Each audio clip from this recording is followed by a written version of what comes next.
अस्सलाम वालेकुम फ्रेंड्स मैं हूं आपका दोस्त प्रोफेसर जहांगीर शाह। फ्रेंड्स, अगर आपको ऐसे ट्री प्लांट की तलाश है जिस पे बहुत खूबसूरत फूल आए और साथ में वो साया भी दे, तो ये प्लांट जिसका डिस्प्ले आप देख रहे हैं, इस प्लांट को गुल मोहर कहते हैं और इसका साइंटिफिक नेम है डिलनोनेक्स रीजिया। इसे और भी बहुत से नामों से पुकारा जाता है, जिनमें पीकॉक फ्लावरिंग। इसे पीकॉक फ्लावरिंग प्लांट इसलिए कहा जाता है क्योंकि इसके जो लीव्स होते हैं, इसके जो ये पत्ते होती हैं, ये ऐसे लगता है जैसे मोर के पर हों। और इसके जो लीव्स हैं, इन्हें फर्न से भी तशबीह दी जाती है। इसे फ्लेम ऑफ फॉरेस्ट भी कहा जाता है क्योंकि इस पे डार्क ऑरेंज और येलो कलर के इस पे फ्लावर्स आते हैं। तो जब टॉप पर इस तरह से भरकर इस पे फ्लावरिंग होती है तो ऐसे लगता है जैसे शोले निकल रहे हों, आग सी लगी हो। इस प्लांट को अगर आप लगाना चाहते हैं तो आपको ऐसी जगह पर लगाना होगा जहां स्पेस हो, ताकि जो है इसकी जो टॉप पर एक अम्ब्रेला टाइप कनोपी बनती है। ये बहुत ज़्यादा बड़ी तेज़ी से बढ़ने वाला एक ट्री प्लांट है।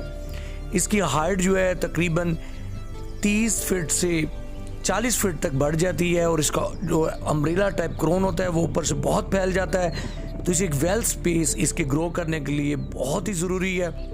इसे हमेशा ऐसी जगह पर लगाना चाहिए जहाँ सूरज की फुल लाइट आए, धूप आए, तो वहाँ ये ग्रो करेगा। सायादार जगह पर इसे नहीं लगाना चाहिए। हर तरह की सॉइल में ये लग जाता है, चाहे सॉइल सैंडी हो, लूमी हो।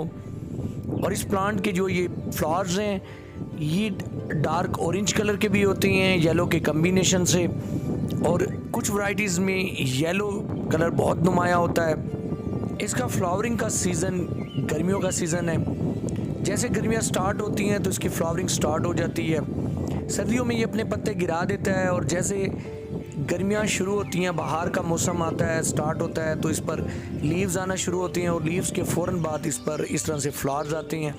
इसके फ्लावर्स की जो आउटर पत्तियाँ हैं बड़ी होती हैं, अंदर की पत्तियाँ सितारा नुमा और छोटी होती हैं और बहुत बड़े और ख़ूबसूरत फ्लावरिंग इस तरह से ये करता है। और अगर इसे फुल सनलाइट में ग्रो किया जाए तो इस तरह से भरकर इसमें फ्लावरिंग होती है।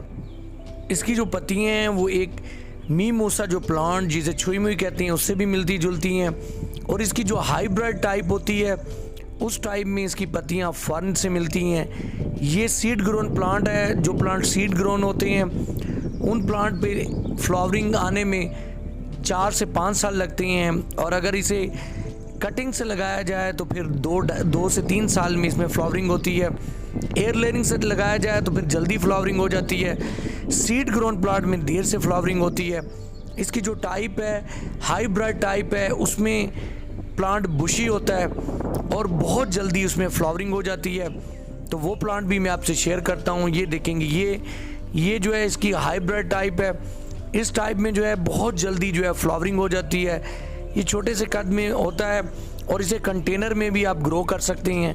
कंटेनर में बहुत आसानी से ग्रो हो जाता है, छोटे कद में रहता है। इस पर जब फ्लावरिंग होती है तो उसके बाद फलियां आ जाती हैं। उन फलियों को आप तोड़कर, इनमें सीड्स होती हैं, आप इसके प्लांट ग्रो कर सकते हैं। लेकिन इनसे ग्रोन प्लांट जो हैं वो हाइब्रिड वैरायटी के नहीं होंगे। हाइब्रिड वैरायटी से जो प्लांट ग्रोन किए जाते हैं वो डिफरेंट स्पीशीज से लिए जाते हैं।